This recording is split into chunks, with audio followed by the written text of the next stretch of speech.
J'ai toujours pensé que ce genre de cryptides c'était des blagues, et je n'ai jamais pu les prendre au sérieux jusqu'à en voir un de mes propres yeux.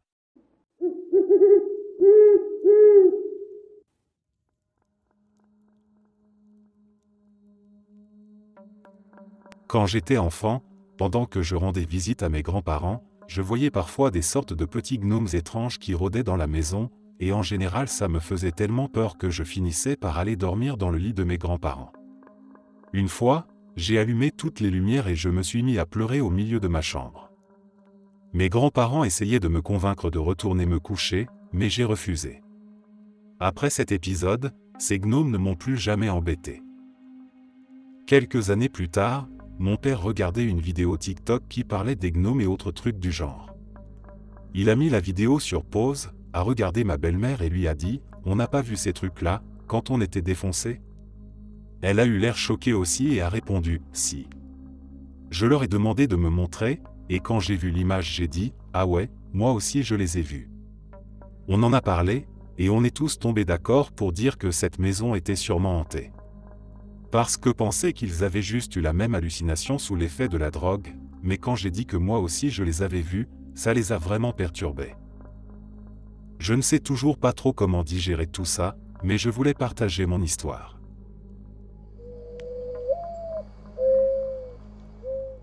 J'ai toujours pensé que ce genre de cryptides, c'était des blagues, et je n'ai jamais pu les prendre au sérieux jusqu'à en voir un de mes propres yeux. Je suis un homme des bois, et ce, depuis 35 ans. J'ai grandi dans la forêt. Je mémorise les arbres pour la cueillette de champignons, c'est mon métier. Je connais chaque ruisseau, chaque rivière, chaque buisson, chaque bosquet de baille, chaque tronc d'arbre, vous voyez le genre. Je me trouve sur une route forestière, et ça fait 9 heures que je n'ai croisé absolument personne. Je ramasse quelques champignons, et quand je lève les yeux vers la route, je vois qu'un rocher est tombé de la pente abrupte et instable de la montagne jusqu'au milieu de la route. Je me dis mentalement qu'il faudra que je le déplace pour ne pas rouler dessus.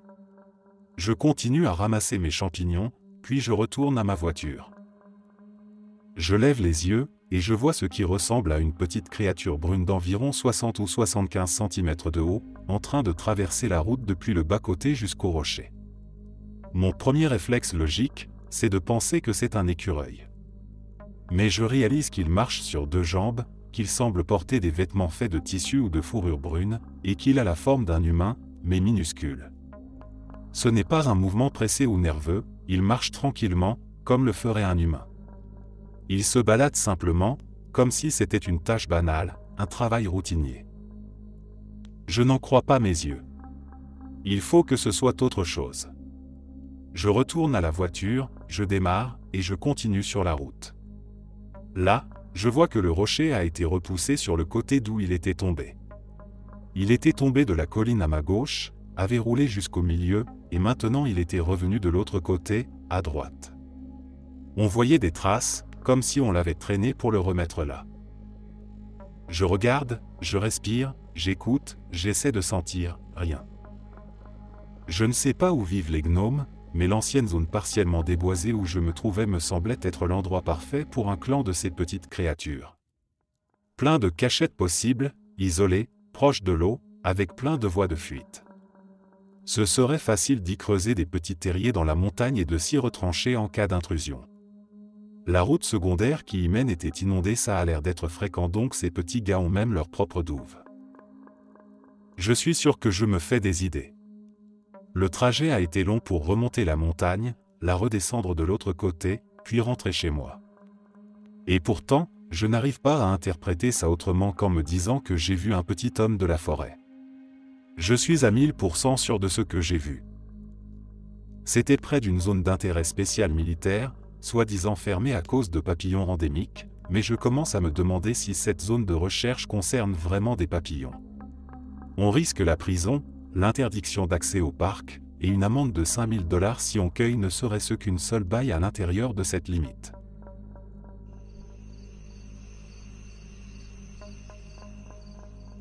Les petits êtres, ou petits peuples, sont connus dans de nombreuses cultures à travers le monde et présentent des similitudes entre eux. Selon l'endroit où ils se trouvent et les légendes locales, leur comportement envers les humains varie. La plupart des traditions disent qu'ils sont des farceurs, d'une manière ou d'une autre. Certains disent qu'ils sont pacifiques et potentiellement serviables si on les respecte. D'autres les considèrent comme violents et dangereux. La plupart ont tendance à éviter les humains. Mon expérience personnelle avec eux, dans le Midwest des États-Unis, a été basée sur le respect mutuel et l'entraide. Ils aiment emprunter des objets, mais les rendent quand on le demande, en général assez rapidement. Nous avons un accord, les objets comme les portefeuilles, les téléphones, les clés, etc., sont hors limite. Je suppose que ce genre de relation leur permet d'avoir un endroit sûr où vivre. Je ne dirais pas qu'ils sont amicaux, car leurs concepts d'éthique et de morale ne sont pas humains. Je ne leur ferai pas forcément confiance, mais le respect semble être une constante universelle. Faire pousser des plantes et bien entretenir la maison semble les rendre heureux.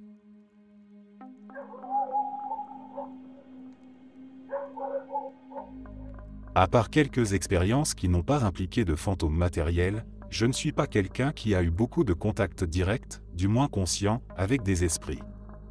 J'ai 57 ans et je n'ai jamais vu de fantômes, sauf peut-être une fois.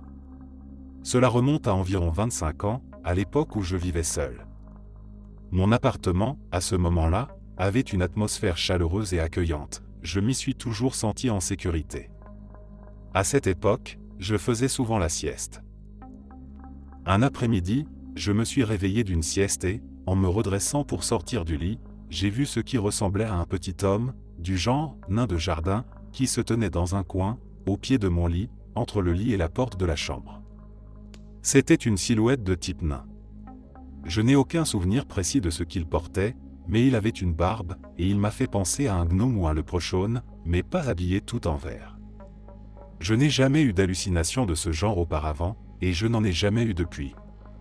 Je n'ai jamais pris de LSD, donc ce n'était pas un flashback. Comme je venais juste de me réveiller, je me suis dit que ça devait être un jeu de mon esprit, un trompe-l'œil. Alors je l'ai regardé attentivement, en espérant que la silhouette se transforme petit à petit en forme ou en ombre de la pièce, et que mon cerveau ait juste interprété brièvement quelque chose comme un homme nain. Mais non, ça ne disparaissait pas. La forme ne me regardait pas et ne bougeait pas du tout. Dans mes souvenirs, il tenait peut-être une pelle ou un seau, j'ai l'image dans ma tête qu'il portait quelque chose, mais je ne suis pas certaine que c'est vraiment ce que j'ai vu. Je n'ai ressenti ni malveillance, ni bienveillance. L'image me paraissait complètement neutre. C'était juste là, immobile. Je continuais de fixer cette forme, et au bout d'un moment, réalisant que je n'arrivais pas à la faire partir en clignant des yeux, la peur a commencé à monter. Je me souviens m'être entendu pousser un petit cri, pas un cri de terreur, mais plutôt un cri bref, de surprise. La forme n'a pas bougé. 2 autres petits cris m'ont échappé, et finalement, elle a disparu. Elle n'a jamais bougé ni croisé mon regard pendant tout ce temps. Ce n'est pas un sentiment de menace ou de danger qui m'a fait peur, mais plutôt le simple fait de voir quelque chose comme ça, car je n'avais jamais rien vu de semblable avant. Ce qui m'a vraiment marqué dans cette expérience, c'est sa durée. Si cela n'avait duré que quelques secondes, je l'aurais mis sur le compte d'un effet de lumière ou d'ombre, mais le fait que cela ait duré assez longtemps pour que j'aie le temps d'avoir peur et de crier 3 fois, c'est ce qui a rendu l'expérience si mémorable et vivante dans mon esprit. Je n'ai plus jamais vécu quelque chose de semblable depuis. Ce qui m'a toujours intrigué, c'est que cette forme n'ait jamais bougé, qu'elle ne m'ait jamais regardé, qu'elle n'ait dégagé aucune émotion particulière, et qu'il ait fallu que je crie 3 fois avant qu'elle disparaisse. Je me suis même demandé si cette entité s'était seulement rendue compte de ma présence.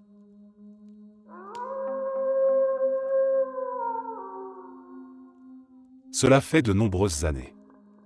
Mais je n'ai jamais oublié cette expérience. Pourquoi est-ce qu'elle m'est revenue en mémoire aujourd'hui? Je ne saurais le dire.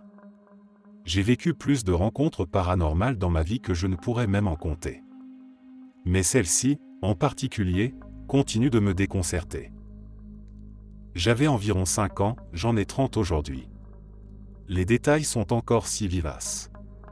J'habitais dans la banlieue de Chicago.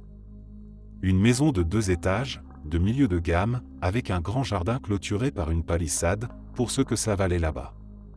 Rien de luxueux. Juste confortable. Le rez-de-chaussée comprenait le garage et un salon aménagé au sous-sol avec une petite salle de bain. Cette partie était construite contre une légère pente, ce qui faisait que l'avant de la maison était au niveau du sol, mais l'arrière était enterré de 90 à 120 cm environ, classique dans les zones sujettes aux tornades. Le deuxième étage servait d'espace de vie. Cela signifiait que la terrasse attenante à la cuisine était surélevée d'environ 1,50 m au-dessus du sol du jardin. Un escalier longeait l'arrière de la terrasse, et un treillis recouvrait le bas pour entreposer les meubles d'extérieur en hiver. Comme c'était l'été, tous les meubles étaient sur la terrasse. Un jour, je jouais seul dans le jardin. Le ciel était gris, sans un rayon de soleil, mais je n'irai pas jusqu'à dire qu'il faisait sombre ou lugubre. Je ne me souviens même plus s'il devait pleuvoir ce jour-là. J'étais juste sorti pour être dehors. Je m'étais installé sur la balançoire de mon petit portique. Vous savez, le modèle typique des années 90, 2 balançoires et un petit toboggan de 1,20 m. Je me balançais tranquillement, quand j'ai senti une brise. Mais cette brise m'a glacé jusqu'à l'échine. J'ai entendu les lilas en face de moi frémir. Pourtant, le vent venait de derrière moi, mais les buissons bougeaient de droite à gauche. Vers l'endroit où se trouvait l'escalier de la terrasse. En l'espace de ces quelques secondes, j'ai arrêté net mon élan sur la balançoire. Vous vous souvenez, quand vous étiez enfant et que vous plantiez vos talons dans le sol pour stopper d'un coup? Ce coup sec dans les talons, les orteils qui traînent, et cette tension dans les mollets? Voilà. Je savais que je ne devais pas crier. Je me suis simplement levé et dirigé vers l'escalier. Il devait y avoir environ 7 ou 8 mètres. Quand j'étais à mi-chemin, j'ai entendu ce grognement. Un son que je n'ai jamais entendu ailleurs, même aujourd'hui, même dans les films. Je me suis figé sur place. Paralysé. Je savais que je ne pouvais pas contourner la maison de l'un ou l'autre côté. Je le sentais profondément. La porte d'entrée était de l'autre côté de la maison et il m'aurait fallu déverrouiller 2 verrous sur la clôture, peu importe par quel côté je passais.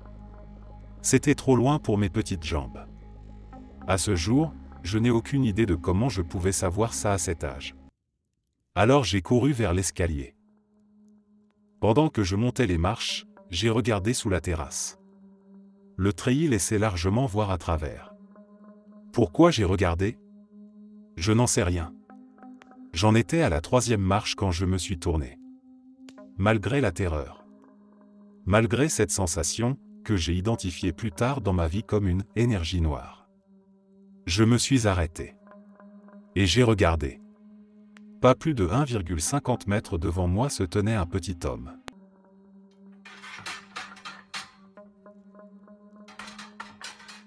Une très chère amie de la fac a dû quitter l'université en plein semestre pour s'occuper de sa mère malade. Elle venait parfois nous rendre visite le week-end, et elle était vraiment triste de ne plus être à l'école avec ses amis.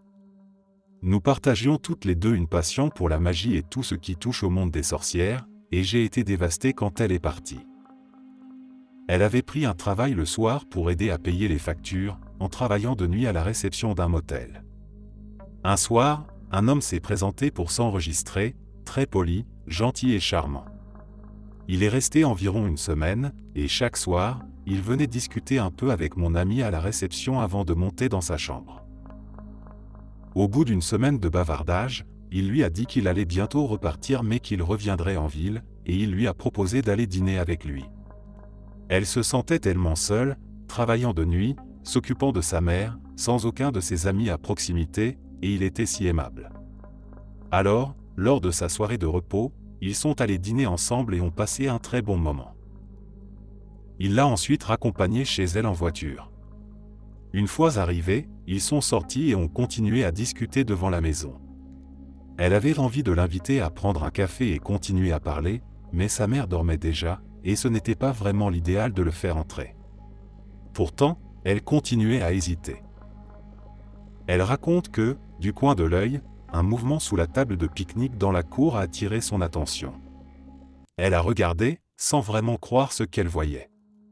Sous la table, il y avait 3 ou 4 petits gnomes. L'un était assis dans l'intersection des pieds de la table, les autres debout autour. Ils étaient habillés exactement comme dans les dessins, avec de petits bonnets rouges et tout. Celui qui était assis a croisé son regard, et a lentement secoué la tête de gauche à droite, encore et encore. Elle n'arrêtait pas de jeter des coups d'œil, se demandant si elle ne rêvait pas, mais ils étaient bien là. Alors elle a dit au revoir à l'homme, qui commençait à insister pour entrer. Elle lui a expliqué que sa mère dormait, et rentrait chez elle, et il est parti. Quelques semaines plus tard, une collègue est venue la voir, visiblement bouleversée. Elle lui a appris que cet homme, le client habituel, celui avec qui elle était sortie, venait d'être arrêté. Il avait été traqué à travers tout le pays, c'était un tueur en série. Plusieurs femmes avaient été assassinées par lui, et mon ami aurait probablement été la prochaine victime, si ce n'était grâce au gnome. Je commence à me demander si ce phénomène du « quelqu'un disparaît et réapparaît 80 km plus loin le lendemain » n'est pas en réalité un vrai phénomène, et peut-être même depuis très longtemps. On parle de randonneurs expérimentés ou de personnes qui connaissent parfaitement la région. Ils quittent brièvement le sentier pour aller uriner ou ramasser un champignon, et soudain, le paysage change, et ils se retrouvent perdus. Ils crient, appellent, mais personne ne répond. Plus tard, leurs amis affirment qu'ils n'ont jamais entendu ces appels. La forêt et les arbres semblent différents, même le chant des oiseaux ne sonne plus pareil. Des équipes de recherche sont déployées, mais la personne réapparaît le lendemain matin, à 80 km de là, sans la moindre explication de comment elle a pu parcourir une telle distance si vite. Ou alors, des parents pourtant attentifs détournent le regard de leur enfant juste un instant. Plus tard dans la nuit, l'enfant est retrouvé à 20 km de là, racontant qu'une lumière ou un gnome l'a conduit vers un endroit spécial. J'enseigne la survie et le camping, et maintenant, apparemment, la cueillette, et ces histoires sont bien plus courantes qu'on ne le pense. Le premier réflexe, bien sûr, c'est de se dire que la panique s'installe, la personne perd ses repères, et oui, ça arrive. Ça m'est même déjà arrivé. On ne maîtrise pas cette panique, on oublie de noter les repères, et soudain on est encore plus perdu. Ça, je comprends. Mais ce que je ne comprends pas, ce sont ces histoires où des gens suivent des lumières étranges dans la forêt, disparaissent pendant 2 jours, réapparaissent à des kilomètres, sans aucun souvenir. Ou ces gens qui semblent avoir pénétré un autre espace-temps pendant un moment, mais qui, en avançant de quelques mètres, se retrouvent de nouveau sur le sentier, comme si de rien n'était. J'ai étudié Shakespeare à l'université, et ça m'a toujours intrigué que ces comédies baignent autant dans le surnaturel. Souvent, ces pièces sont ancrées dans la vie quotidienne, dans l'histoire, dans des choses très concrètes. Alors pourquoi introduire des éléments fantastiques ? Northrop Free, un critique littéraire, a qualifié certains de ces espaces dans ses comédies de Green World, Monde Vert. C'est un endroit où les personnages vont et rencontrent des êtres mystiques qui les aident à résoudre leurs problèmes ou à améliorer leur vie. C'est le royaume des fées, des feux follets, des centaures. Tout s'y résout, et les personnages reviennent ensuite à la vie quotidienne, boivent, fêtent un mariage. Je propose que ce soit en réalité un phénomène bien réel, qui existe depuis très longtemps, comme en témoignent les écrits de Shakespeare. Les traditions orales des peuples amérindiens parlent de royaumes spirituels aussi accessibles que d'aller au coin de la rue à la station-service. Je pense qu'il est tout à fait possible qu'un phénomène surnaturel existe et qu'il existe depuis des temps immémoriaux, mais qu'il ait simplement été relégué au second plan à l'époque moderne. Autrefois, c'était un mardi banal, et cela a donné naissance au royaume féerique, aux feux follets, aux gnomes, aux hobbies, au Green World de Shakespeare, et à tant d'autres mythes.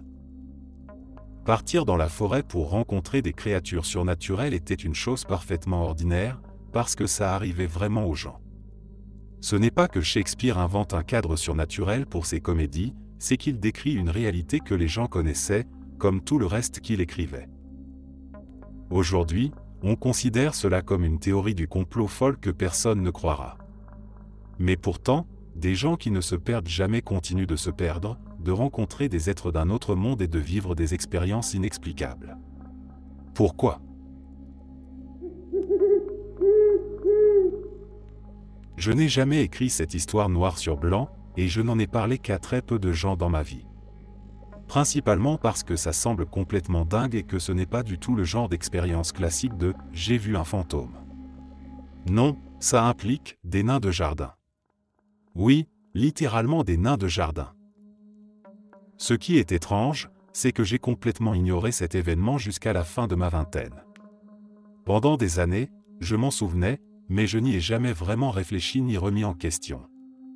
Ce qui, en soi, est bizarre, parce que c'est quand même une expérience vraiment étrange. Et quand j'y ai repensé sérieusement, je me suis dit, mais pourquoi diable je n'ai jamais questionné ça en 20 ans? Ça s'est passé quand j'avais 8 ans. Et en voyant mes neveux et nièces atteindre cet âge, je peux affirmer que les enfants de 8 ans sont tout à fait lucides, conscients, et ne vivent absolument pas dans un monde imaginaire permanent, ce que je m'étais sans doute convaincu moi-même de croire. Mes parents et moi étions en voiture en Cornouailles, une région d'Angleterre imprégnée de mythes et de folklore, c'est là qu'est née l'histoire de Merlin, entre autres. Nous passions devant une maison que j'avais vue des dizaines de fois pendant mon enfance, on allait en Cornouailles tous les ans.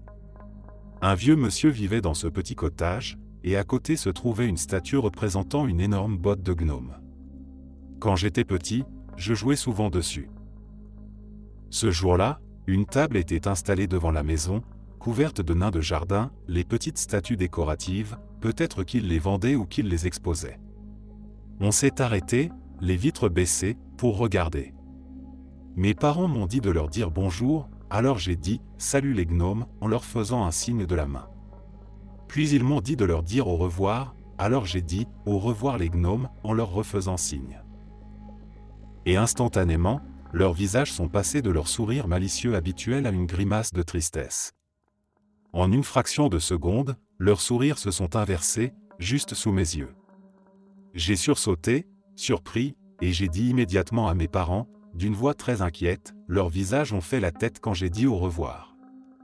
Mes parents ont éclaté de rire pendant qu'on repartait, et mon père m'a expliqué que c'était une illusion d'optique, comme avec la Joconde, les gens voient un sourire ou une grimace selon leur propre ressenti. Je n'ai rien dit d'autre, mais je me suis assis en silence, en réfléchissant, mais ça n'a aucun sens. Je n'étais ni triste ni joyeux. Mon humeur n'a pas changé. Je sais ce que j'ai vu. Étage 26 ans plus tard, je suis toujours convaincu d'avoir vu ce que j'ai vu.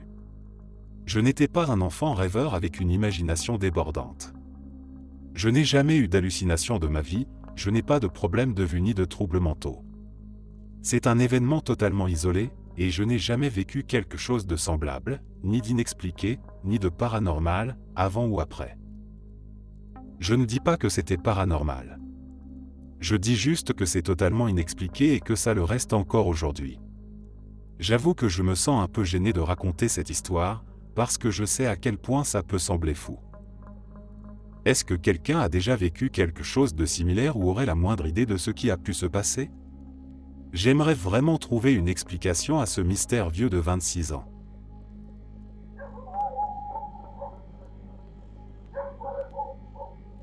J'étais encore petit, pas encore à l'école primaire, et il y avait une maison qui avait des statues de nains de jardin, ils étaient colorés, comme ceux que vous avez décrits. Au départ, j'étais intrigué par eux, mais en les regardant, j'avais l'impression qu'ils bougeaient, et leur visage changeait, comme vous l'avez décrit. Chaque fois que je passais devant cette maison, cela se produisait. Un jour, alors que je me suis mis à courir pour m'éloigner, je jure avoir vu ces nains me suivre, puis réapparaître sur le toit d'un bâtiment. J'ai dit à mes parents ce que j'avais vu, mais eux m'ont assuré qu'ils ne voyaient rien ni personne sur le bâtiment. Après cela, je me suis mis à pleurer chaque fois qu'on passait devant cette maison. Mes parents, et même ma grand-mère, ont alors décidé d'éviter cet endroit, et on a pris un autre chemin pour rentrer à la maison. À cette époque, j'ai aussi fait un rêve prémonitoire qui a annoncé la mort de mon grand-père avec une précision incroyable. Peut-être que, quand on est enfant, on est capable de percevoir des choses que, adultes, nous ne pouvons plus voir. Je suis quelqu'un de normal, sans aucun problème de santé mentale, et j'ai travaillé comme scientifique, donc j'ai toujours tendance à chercher une explication logique à tout. J'ai donc fini par attribuer ça à mon imagination en plein développement, même si, à l'époque, je n'avais jamais été exposé à des histoires de gnomes ou de fées, comme peuvent l'être les enfants au Royaume-Uni par exemple. C'est vraiment incroyable de voir que d'autres personnes ont vécu exactement la même expérience.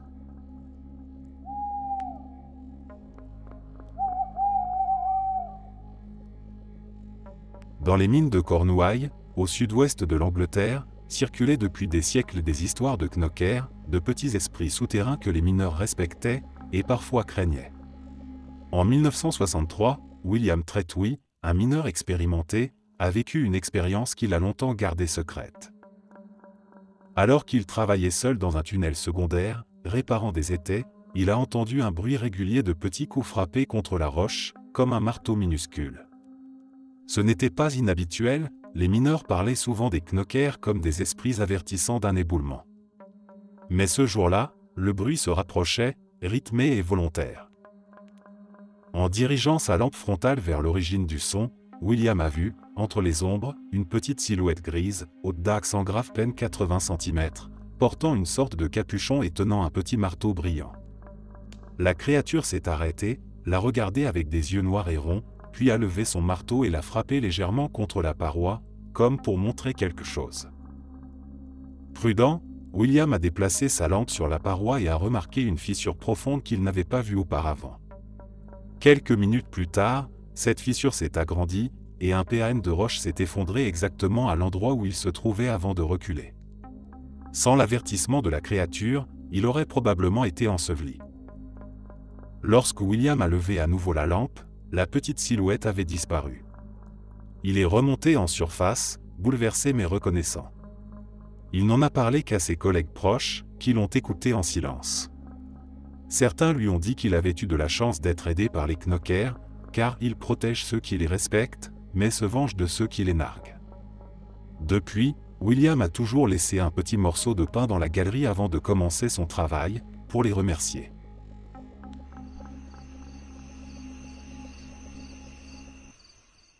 Dans mon pays, dans les zones rurales du Mexique, les gens croient presque fiévreusement en l'existence des gnomes et des lutins, qui portent de nombreux noms différents et sont largement répandus dans les traditions aztèques, mayas, olmèques, zapotèques et bien d'autres tribus. J'ai des amis qui jurent, la main sur le cœur, qu'ils en ont vu. Et de temps en temps, ces créatures deviennent virales sur les chaînes de paranormal ou de cryptozoologie. Dans d'autres parties du monde, ces êtres sont regroupés sous le terme de FAE, les créatures féeriques. Les gnomes ressemblent beaucoup, en apparence et dans les légendes, aux nains et aux leprechauns, et ce qui est encore plus curieux, c'est qu'ils apparaissent sous une forme ou une autre dans presque toutes les cultures et civilisations du monde. Les gnomes que vous connaissez peut-être, ceux qu'on voit sur les porches ou dans les jardins, les fameux « gnomes de jardin », viennent en réalité du folklore allemand des années 1800. Mais ils sont encore plus anciens et peuvent être retracés jusqu'à la Rome antique. Même l'Alaska, le dernier grand territoire sauvage, a ses propres gnomes tueurs des glaces. Oui, vous avez bien lu. Les Irsanra ou Jinxiok, noms indigènes de l'Alaska, ou plus simplement les « petits hommes d'Alaska », représentent un véritable danger dans les foyers des zones urbaines de l'Alaska. Là-bas, les parents interdisent à leurs enfants de jouer dehors après le coucher du soleil. De nombreuses disparitions et enlèvements sont attribués aux Jinxiok à eux seuls, sans parler des autres 20 000 disparitions dans le fameux triangle de l'Alaska. Les Jinxiok sont décrits comme des petits hommes des collines et des grottes par plusieurs tribus, avec une silhouette trapue et musclée, mesurant entre 90 cm et 1,20 m. Beaucoup de gens les décrivent comme des hommes sauvages en miniature, habillés de peaux d'animaux, avec des visages ridés et colériques. On dit qu'ils désorientent leurs victimes pour les kidnapper et les emmener dans leurs grottes souterraines au coucher du soleil. Les autochtones d'Alaska, et même les non-autochtones, jurent que ces créatures existent, ils les évitent activement et apprennent à leurs enfants à s'en méfier. Et ce, sans compter les autres créatures dont on met les enfants en garde là-bas, comme la Kalupalik, sirène tueuse des côtes, le Kushtuka, l'outre-homme tueuse qui peut imiter les gens, ou le Nantinak, le Bigfoot tueur. Autant dire que les enfants d'Alaska grandissent en étant bien avertis.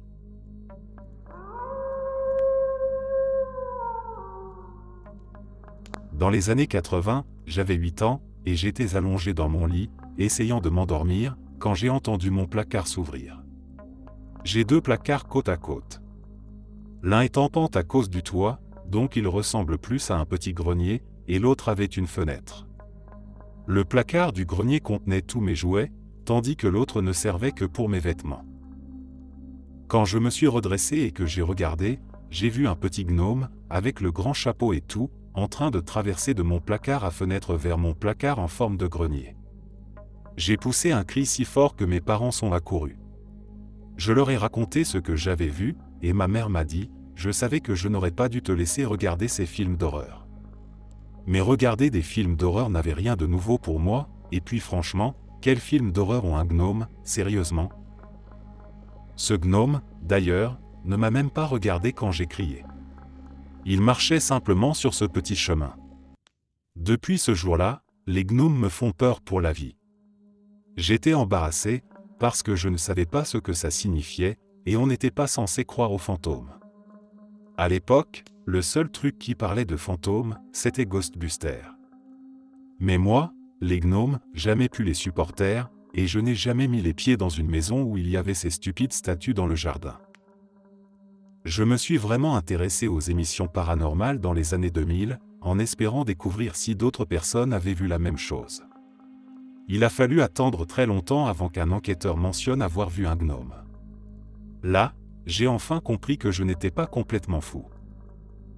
Pendant des années, je disais aux gens que j'avais vu un ange, parce qu'on était une famille très religieuse, et je ne voulais pas que quelqu'un pense qu'un démon était venu dans ma chambre. Je savais que personne ne croirait que j'avais vu un gnome, et je pensais que ça ne pouvait être qu'une chose bonne ou mauvaise. Et après avoir lu cette discussion, j'ai enfin compris la disparition mystérieuse de mon jouet préféré. J'avais un doudou que j'emmenais partout. Un jour, en rentrant de l'école, il avait disparu. J'ai demandé à ma mère si elle l'avait jeté, elle m'a dit que non. J'ai cherché ce truc pendant des mois.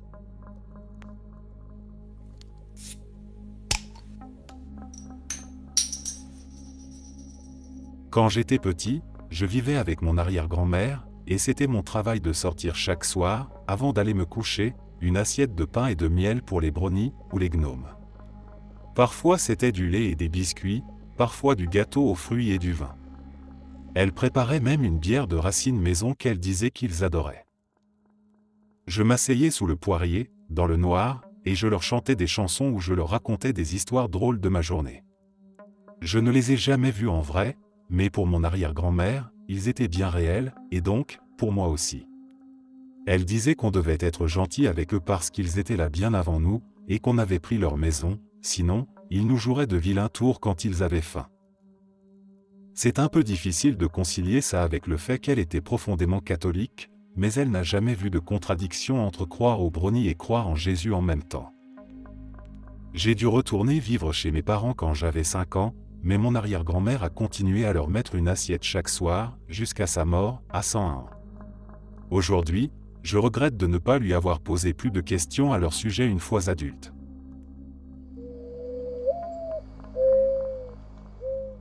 J'en ai des frissons en écrivant cela. Ce souvenir est gravé dans ma mémoire depuis que j'ai environ 8 ans. Cela s'est passé à Cox's Cove, à Terre-Neuve, alors qu'on se rendait au chalet de mon grand-père, situé dans un petit village aujourd'hui fantôme appelé Brack Cove, autrefois habité il y a de nombreuses années. J'étais avec mon grand-père, ma mère et mon frère. Nous étions à bord du petit bateau de mon grand-père, en route vers son chalet. Celui-ci n'était accessible que par bateau à marée haute, ou à pied en longeant le rivage salé à marée basse. Alors que nous avancions tranquillement sur l'eau salée, j'ai aperçu ce qui ressemblait à un petit gnome ou un lutin. Il ressemblait presque exactement à l'image classique qu'on se fait d'un gnome. Il se tenait sur le rivage rocheux, dans une grotte formée naturellement, je ne me souviens plus très bien de ce qu'il portait, mais il me semble qu'il avait une veste à carreaux rouges et un chapeau pointu. Il avait l'air simplement curieux et nous observait pendant que nous glissions sur l'eau. Je n'arrivais pas à détacher mon regard de lui. Quelque chose dans cette vision était si déconcertant, je n'arrivais vraiment pas à comprendre ce que je voyais. Mais je n'ai rien dit à ma mère ni à mon grand-père jusqu'à ce qu'on soit passé. Quand j'ai enfin osé leur en parler, ils ont simplement ri et m'ont fait me sentir idiot d'avoir raconté ça, alors j'ai fini par laisser tomber. Quand nous sommes revenus du chalet, j'ai scruté le rivage en espérant le revoir, mais j'ai été déçu de ne rien trouver. Pourtant, je sais ce que j'ai vu. Je n'ai jamais vu de fantôme ni rien de ce genre, mais ce jour-là, j'ai bel et bien vu un lutin ou un gnome. Si vous recherchez Cox's Cove Trail sur Google, vous pouvez en fait voir exactement le rivage où j'ai aperçu ce gnome. La photo montre un escalier raide qui surplombe la zone.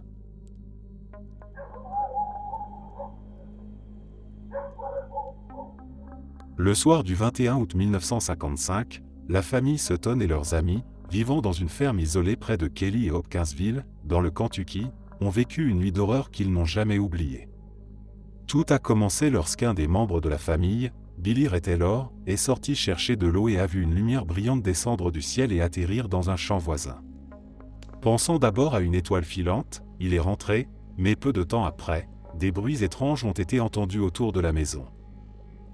En regardant par la fenêtre, la famille a vu une petite créature étrange s'approcher en titubant. Elle mesurait environ 90 cm, avait une grosse tête ronde, deux grandes oreilles pointues, des bras longs et fins, et des yeux lumineux comme des phares. Son corps semblait recouvert d'une peau argentée ou d'un costume métallique, et elle se déplaçait de façon saccadée, presque flottante. La panique a gagné la maison. Billy Ray et son beau-père, Elmer Sutton, ont saisi leurs fusils et ont tiré à travers les fenêtres. Les balles semblaient rebondir sur les créatures, sans leur causer de mal. Pire, d'autres petites silhouettes apparaissaient autour de la maison, grimpant sur le toit, tapotant les vitres, essayant de regarder à l'intérieur. Pendant plusieurs heures, la famille a barricadé les portes et tiré sur les créatures, sans jamais réussir à les éloigner complètement. Au petit matin, la famille a fui la maison et est allée signaler l'incident au poste de police. Quand les autorités sont arrivées, elles ont trouvé des impacts de balles partout, mais aucune trace des créatures. Pendant la journée, aucune activité anormale n'a été détectée, mais au crépuscule, la famille a juré que les petites créatures étaient revenues rôder autour de la ferme. L'affaire de Kelly Hopkinsville est restée l'un des cas les plus étranges et les plus documentés de l'histoire ufologique américaine. Mais au-delà des ovnis, certains folkloristes ont noté que les descriptions ressemblaient étrangement aux anciens récits de gobelins ou de gnomes des Appalaches. La famille, elle, n'a jamais varié dans son récit, même des décennies plus tard.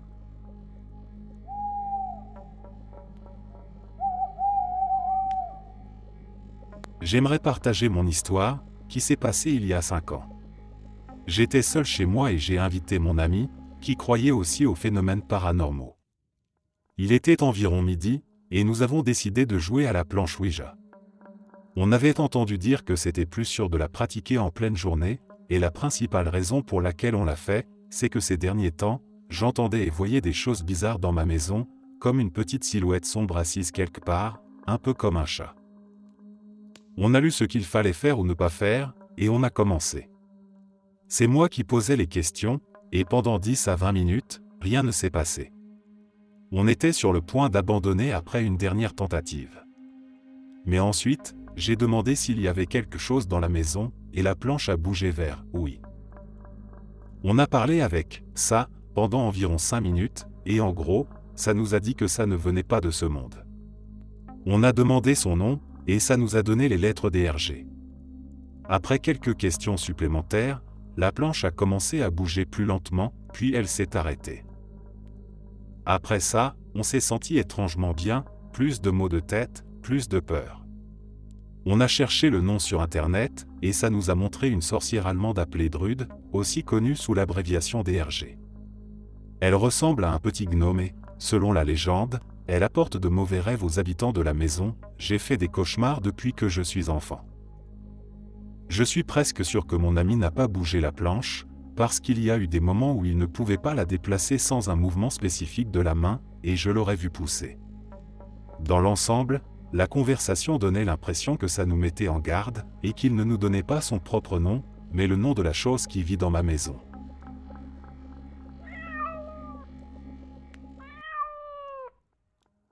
Est-ce que les gnomes sont des cryptides?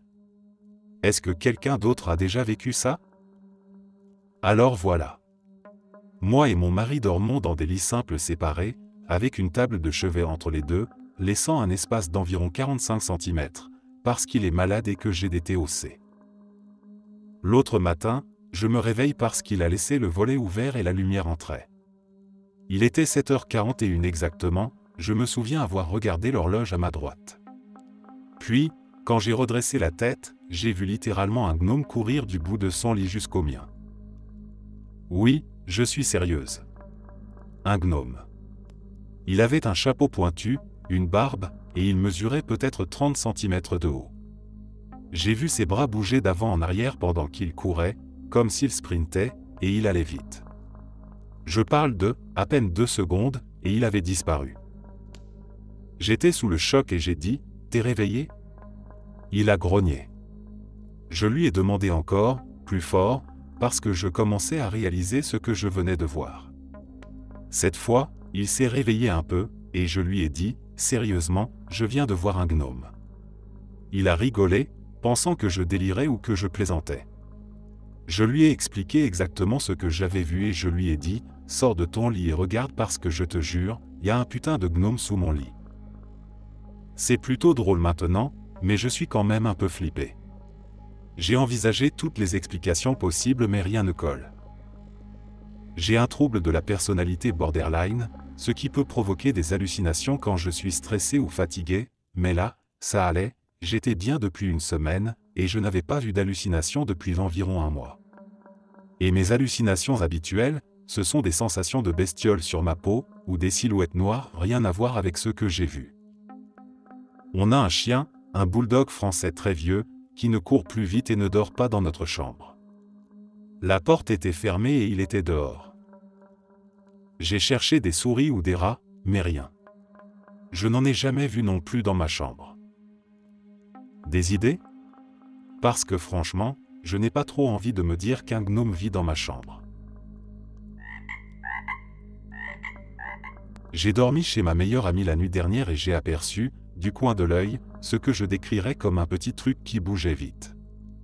Elle a 2 chats, donc quand j'ai vu quelque chose de blanc passer sous la table, j'ai pensé que c'était l'un des chats. Elle a un chat noir et un chat roux avec le ventre blanc. Ça ne ressemblait pas vraiment à l'un des chats, mais le chat noir était juste devant moi en train de le suivre. Quand j'ai regardé sous la table, il n'y avait rien. J'ai passé une nuit horrible. Je me suis réveillé plusieurs fois à cause de rêves d'un chat démoniaque. Pourtant, je prends du prazosin pour les cauchemars et de la trazodone pour dormir, et d'habitude je dors jusqu'à 12 heures d'affilée sans me réveiller. Il y a quelques années, j'ai vécu chez elle, et on voyait tout le temps des petites choses noires ou blanches courir, où on entendait des trucs tomber du comptoir, mais en vérifiant, il n'y avait jamais rien. Les chats réagissaient toujours, suivaient ces choses du regard. Son oncle, qui vient de Porto Rico, a dit qu'il avait vu un « gnome » courir dans son jardin pendant qu'il leur rendait visite. Ce matin, quand je lui ai raconté ce qui s'était passé, elle m'a dit que sa mère, qui est partie récemment en Espagne, s'était plainte que le gnome l'empêchait de dormir quand elle dormait dans sa chambre, et qu'elle avait essayé de le faire partir plusieurs fois. J'ai eu des expériences paranormales en grandissant, mais d'habitude, quand quelque chose voulait se manifester, c'était de taille humaine. Est-ce que quelqu'un a déjà vécu quelque chose de similaire? Elle et moi aimerions qu'on nous dise qu'on n'est pas folle.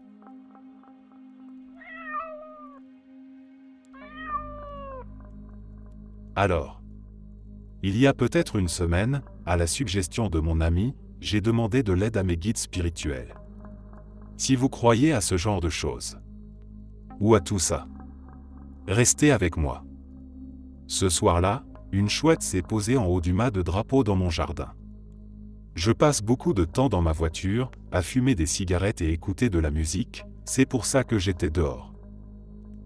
Après ça, j'ai commencé, sans vraiment m'en rendre compte, à diriger mes prières vers le haut de ce mât. Il n'y a pas de drapeau dessus, juste un embout, une sorte de petit bouton de forme bizarre, un peu comme un oiseau. Je ne pense pas que cet embout ait quoi que ce soit de spécial en soi. Mais voilà, une nuit, en le regardant, j'ai remarqué qu'il semblait bouger. La silhouette sombre changeait subtilement, comme si elle ondulait. Un peu comme la façon dont une flamme danse. Mais c'était sombre, une silhouette dans la nuit. J'ai réalisé que cette ombre mouvante, ce genre d'énergie, je l'avais déjà vue, et ça m'a fait peur. Ça m'a inquiété parce que ça ressemblait à ces ombres mouvantes qu'on appelle les shadow people. Mais, pour une raison inconnue, j'ai décidé de lui parler. Oui, je sais, à ce stade je dois sembler un peu fou ou folle. Mais ce n'est pas fini. J'ai beaucoup parlé à cette silhouette. Elle ne pouvait pas vraiment me répondre, mais elle m'a quand même dit que son nom était Tether. C'est l'une des seules choses que j'ai réussi à comprendre de lui. Ou d'elle. Oui, je sais, Tether, un nom un peu inquiétant. Ça m'a semblé un signal d'alarme, moi aussi. Mais la chouette s'était posée là, alors j'ai pensé que c'était peut-être lié. Ou que c'était la même chose. Je lui ai confié mes problèmes, et je lui ai demandé de l'aide. J'ai bien précisé qu'il n'avait pas le droit d'entrer dans la maison. Et qu'en échange, par respect, je lui dédiais des offrandes de tabac. Certaines tribus amérindiennes brûlaient du tabac pour les esprits, pour info, et je suis moi-même à moitié amérindien. Bref. Tout allait bien. Mais l'autre nuit, j'ai remarqué que le portail était grand ouvert. Flippant. Et ce soir, le siège passager de ma voiture était complètement allongé. J'ai dit à Tether d'arrêter de bouger des choses parce que ça me met mal à l'aise. C'était il y a quelques heures. J'en ai parlé à mon amie, parce qu'elle voit aussi des choses. Elle m'a dit qu'une ombre n'est pas forcément mauvaise. C'est peut-être juste la seule forme sous laquelle on peut l'apercevoir. Elle l'a qualifiée de gnome ou de fée. C'est pour ça que je l'ai traité comme une sorte de connaissance.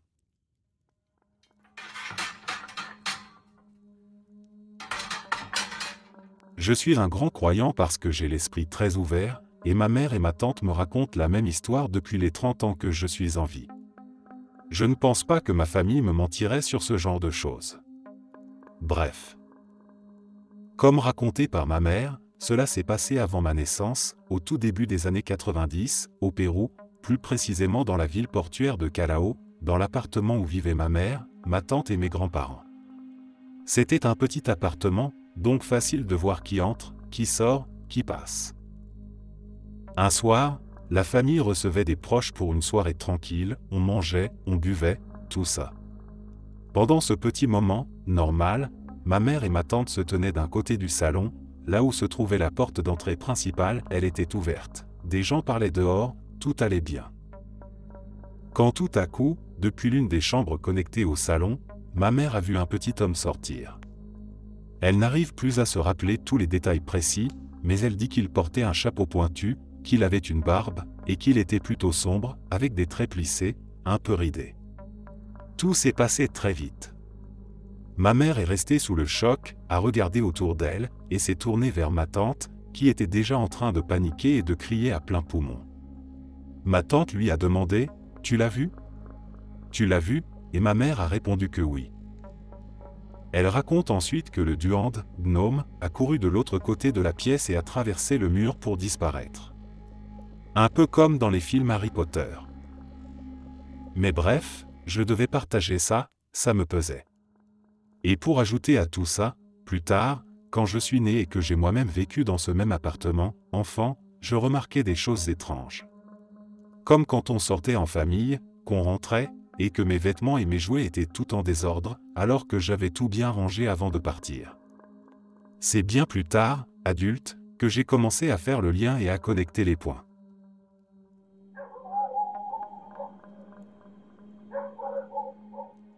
C'était un soir d'été, en septembre 1979, et 5 enfants du quartier s'étaient aventurés dans Wollaton Park, à Nottingham. Il faisait encore clair mais le soleil commençait à descendre, donnant aux arbres une teinte dorée. Le groupe, âgé de 8 à 10 ans, aimait explorer les coins les plus reculés du parc, là où les adultes ne venaient jamais. Ce jour-là, ils longeaient un étang près d'un vieux bâtiment en ruine, quand soudain, ils ont entendu un bruit étrange, comme un mélange de cliquetis métalliques et de petits moteurs. Intrigués, ils ont grimpé une butte pour voir d'où venait le bruit et là, dans une clairière en contrebas, ils ont aperçu quelque chose d'incroyable. Une dizaine de petites créatures, pas plus hautes qu'1 mètre, avec de longues barbes blanches, des chapeaux rouges pointus et des vêtements verts, étaient réunies autour de petites voitures multicolores, minuscules mais parfaitement formées, qui semblaient rouler sur de minuscules sentiers invisibles.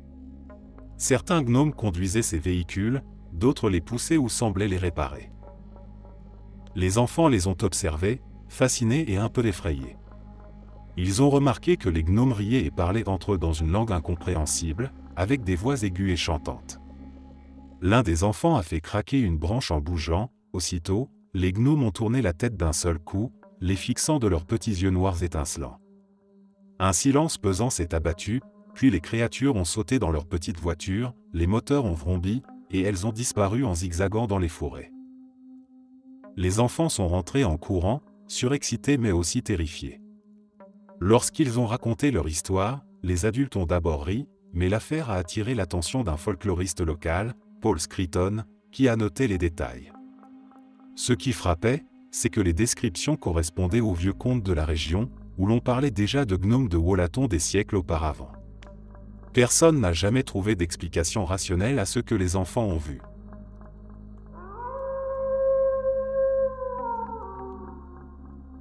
Dans les années 60, la région de Torbay, dans le sud de l'Angleterre, a connu une vague étrange de témoignages. Plusieurs habitants, principalement des jardiniers et des promeneurs matinaux, ont affirmé avoir vu des petits êtres humanoïdes vêtus comme des gnomes, se faufilant dans les jardins ou les bois avoisinants. L'un des témoignages les plus connus est celui de Mrs. Eleanor Harper, une veuve d'une soixantaine d'années, qui vivait seule dans un cottage entouré d'un grand jardin. Un matin de printemps, alors qu'elle prenait son thé sur la terrasse, elle a remarqué un mouvement furtif près de son parterre de tulipes. En s'approchant doucement, elle a vu, accroupi parmi les fleurs, un petit homme minuscule, vêtu d'un manteau brun, avec un bonnet rouge et une barbe courte et soignée. Il tenait une sorte de petit outil brillant, semblable à un minuscule râteau, et semblait inspecter le sol. Lorsqu'il a remarqué qu'il était observé, il a levé la tête, l'a regardé avec des yeux vifs et malicieux, a esquissé un sourire malicieux, puis a disparu en un clin d'œil derrière les haies. Mrs. Harper a juré qu'elle n'avait pas halluciné, qu'elle n'avait rien vu d'inhabituel, et qu'elle se souvenait parfaitement de chaque détail. D'autres habitants ont rapporté des scènes similaires dans les semaines suivantes, de petites silhouettes, souvent visibles à l'aube ou au crépuscule, apparaissant brièvement entre les fleurs ou les buissons, puis disparaissant dès qu'on essayait de s'approcher. Certains ont dit qu'ils laissaient derrière eux de petites empreintes, comme celles d'enfants, mais trop petites et trop étroites.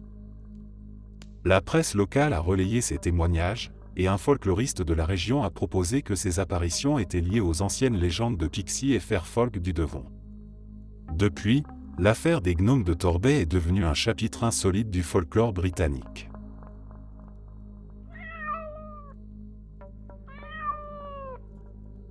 J'en ai vu un.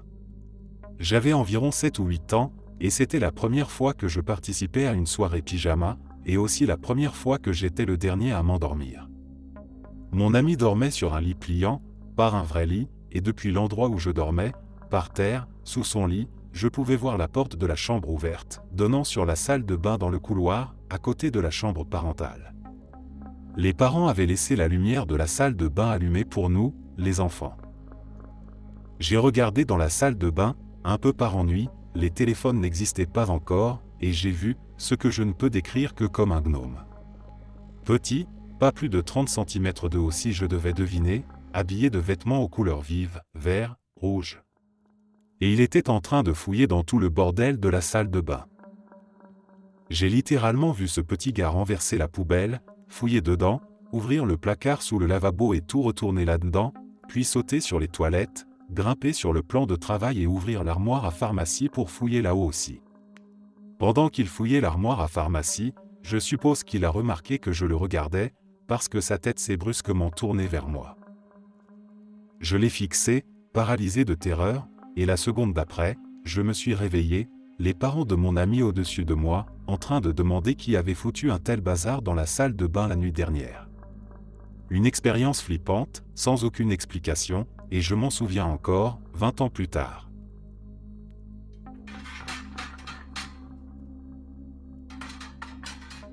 Dans les années 1970, le célèbre journaliste et ufologue espagnol Juan José Benítez, alors en tournée dans le sud de l'Espagne pour enquêter sur des observations d'OVNI, a recueilli un témoignage étrange dans un petit village andalou, près de Jaén. Un paysan, dont Manuel, l'a approché discrètement après une conférence et lui a raconté une histoire qu'il n'avait jamais osé partager auparavant. Quelques années plus tôt, alors qu'il travaillait tard dans son champ d'oliviers, dont Manuel avait remarqué des petites lumières dans les collines, semblables à des lucioles, mais plus vives et colorées. Intrigué, il s'était approché. En grimpant sur un rocher, il avait découvert un groupe de petites créatures humanoïdes, pas plus hautes que 50 cm, vêtues de tuniques grises et coiffées de capuchons. Elles étaient rassemblées autour d'une pierre plate sur laquelle reposaient de petits objets lumineux, semblables à des cristaux. Don Manuel a observé la scène en silence.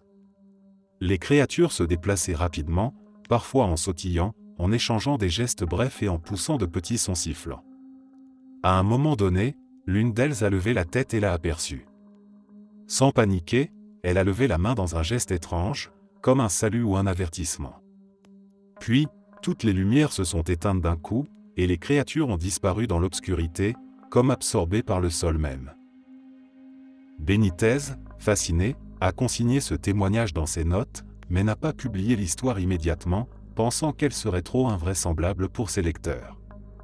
Il a néanmoins noté que de nombreux récits de Duende ou gobelins étaient liés dans la région aux lumières étranges et aux phénomènes inexpliqués.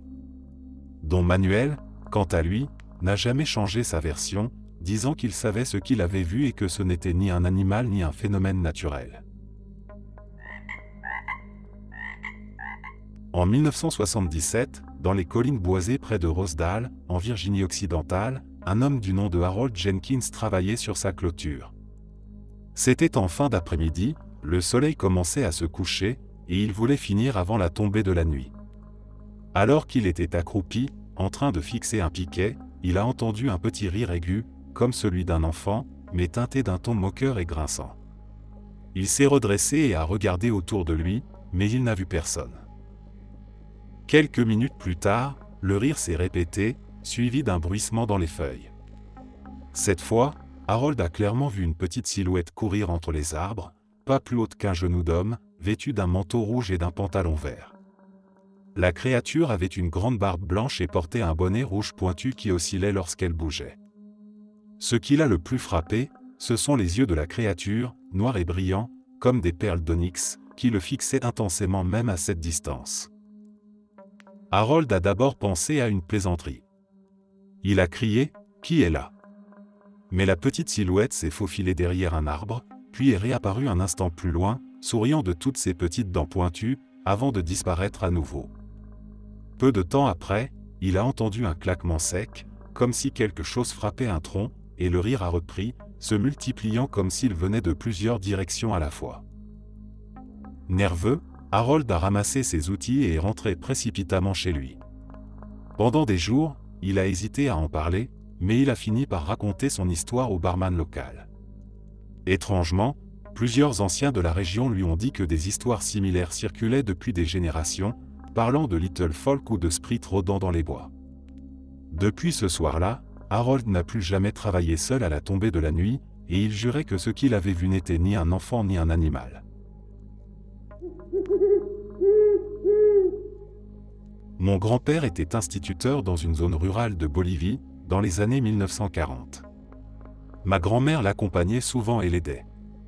Elle m'a raconté qu'un jour, elle s'occupait d'une petite fille malade, assise sur un lit face à la porte. Elle tenait la fillette dans ses bras, allongée sur le lit, en train de se reposer ou de dormir. Ma grand-mère a commencé à somnoler, mais elle s'est réveillée en sentant la petite glisser de ses bras. Elle a ouvert les yeux et a vu un homme, d'environ 1 mètre de haut, avec un grand chapeau de paille. Elle n'a pas pu voir son visage car il était très petit et le chapeau était énorme. Ma grand-mère a tiré la fillette vers elle et le nain s'est enfui en courant. Flippant.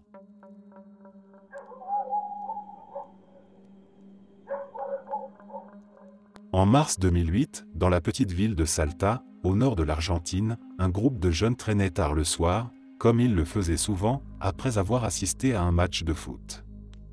Il était environ minuit, et ils rentraient chez eux en longeant une route déserte bordée d'herbes hautes. L'un d'eux, José Alvarez, filmait la scène avec son téléphone portable, enregistrant les blagues et les rires de ses amis. Soudain, un bruit de petits pas précipités s'est fait entendre, venant des herbes à quelques mètres. Ils se sont arrêtés, un peu inquiets. José a braqué la caméra dans la direction du bruit, pensant voir un chien errant. Mais ce qu'il a filmé était bien plus étrange. Une petite silhouette, marchant de façon saccadée et maladroite, est apparue sur le bord de la route. Elle portait ce qui ressemblait à un chapeau pointu et des vêtements sombres. Sa démarche était presque comique, mais l'atmosphère était glaciale.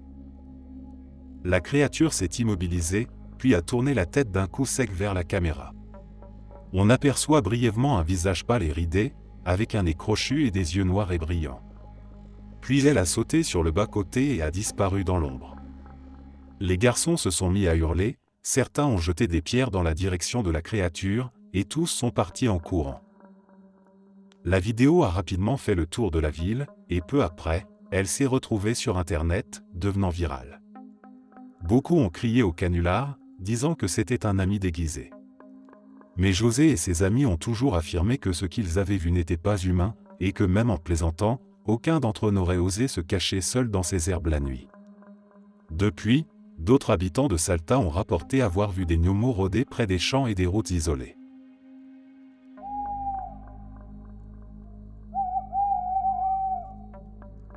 En 1989, dans les environs de Gérone, en Catalogne, une adolescente de 14 ans nommée Maria était partie promener son chien près d'une vieille ferme abandonnée, à la limite d'un bois.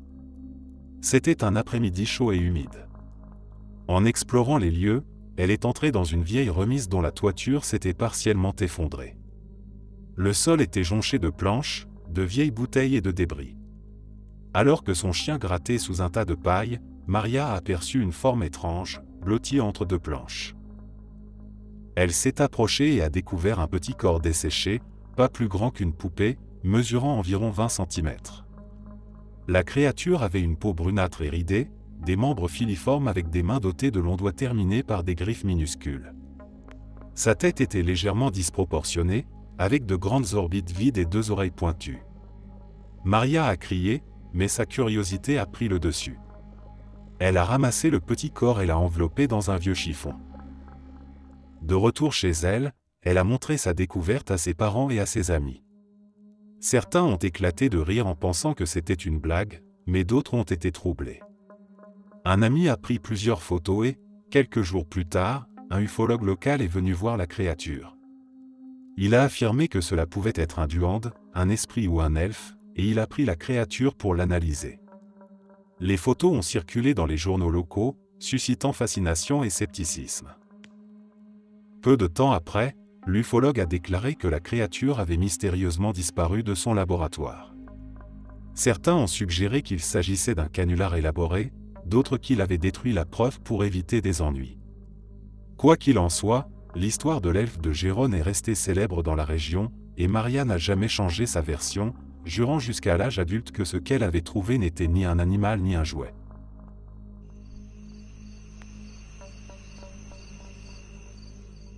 Quand j'avais environ 11 ans, j'ai fait une soirée pyjama chez mon ami Jackie. Son sous-sol était aménagé, avec une sortie directe vers le jardin et quelques chambres. Je me suis réveillé au milieu de la nuit parce que j'avais envie d'aller aux toilettes. Pour y aller, il fallait sortir de la chambre, traverser un salon, puis descendre un couloir. Le salon était sombre, sauf pour une veilleuse dans un coin, et les rideaux donnant sur le jardin n'étaient pas fermés, donc la lumière de la lune entrait un peu dans la pièce. Je voyais clairement où j'allais malgré la pénombre. En approchant du salon depuis la chambre, j'ai vu ce qui ressemblait à un hobbit traverser la pièce en courant et disparaître dans le couloir. C'était passé en un éclair. J'ai fait aussitôt demi-tour et je me suis mis à pleurer. La mère de Jackie est descendue et a fini par appeler mes parents pour qu'ils viennent me chercher. J'ai toujours eu un peu honte de cette histoire après, parce que j'étais un enfant intelligent, pas du genre à être effrayé facilement par ce genre de choses. Mais j'y repense encore aujourd'hui. C'était vraiment quelque chose qui ressemblait à un gnome.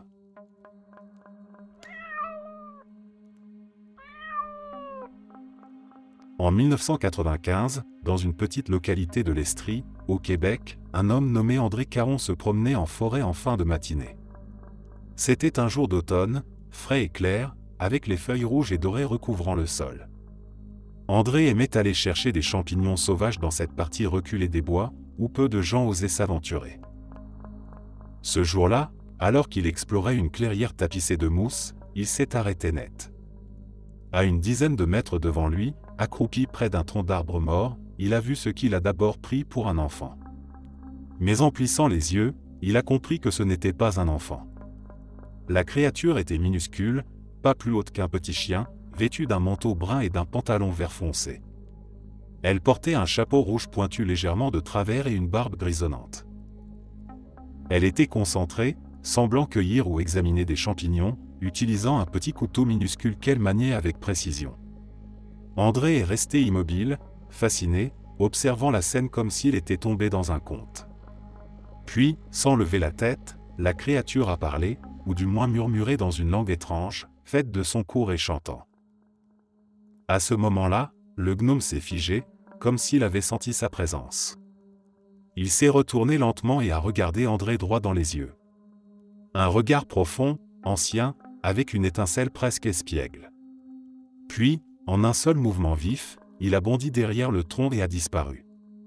André a couru jusqu'à l'endroit, mais il n'y avait plus rien, pas même une trace dans la terre humide. Ce jour-là, André est rentré chez lui, pensif, et n'a raconté l'histoire qu'à son frère. Pendant des années, il s'est demandé si ce qu'il avait vu était réel, ou le fruit d'une imagination amplifiée par l'isolement de la forêt. Mais chaque fois qu'il repensait à ses yeux, il était convaincu que ce n'était pas un rêve. Merci d'être resté jusqu'à la fin. N'oubliez pas d'aimer la vidéo, de vous abonner et de partager vos propres histoires en commentaire. On se retrouve demain à la même heure devant ce feu.